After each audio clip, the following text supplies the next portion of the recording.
The moment Chelsea players came too close. Ben Chilwell and Mason Mount are tonight isolating after Billy Gilmour tested positive for COVID.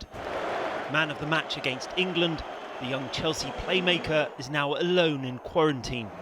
England say all their squad have tested negative and their two isolating players is just a precaution, but they probably won't play tomorrow. There's obviously got to be quite a doubt, but there's still a lot of discussions and investigations going on behind the scenes. At the moment, they're isolating. We don't really know at this point whether they might be okay for tomorrow or they could be out for 10 days.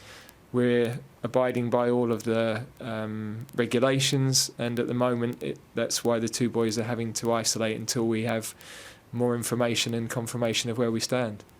Scotland trained without Gilmour today. No others in the squad have tested positive either, but a now deleted Instagram video shows he was close to players last night.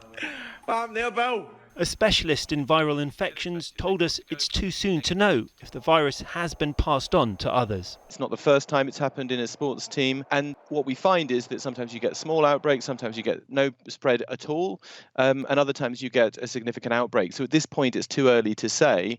I don't think it's hugely likely. You know, people are playing in a field outside. We all know the importance of fresh air and ventilation. So I think, you know, we don't need to worry too much about it, but obviously it's going to be closely monitored. And of course, these players are being tested all the time anyway.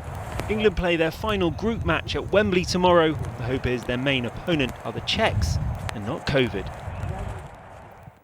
But Mason and Ben could still be selected tomorrow. I think Gareth Southgate doesn't even know the answer to that now. By the sounds of it, probably not. It's important to note footballers are tested a lot. Ben Chilwell and Mason Mount had PCR tests yesterday and further tests today, and they all came back negative. And it's important to underline all players involved on that pitch at Wembley from Scotland and England have also tested negative so far as well. OK, Rags, thanks very much.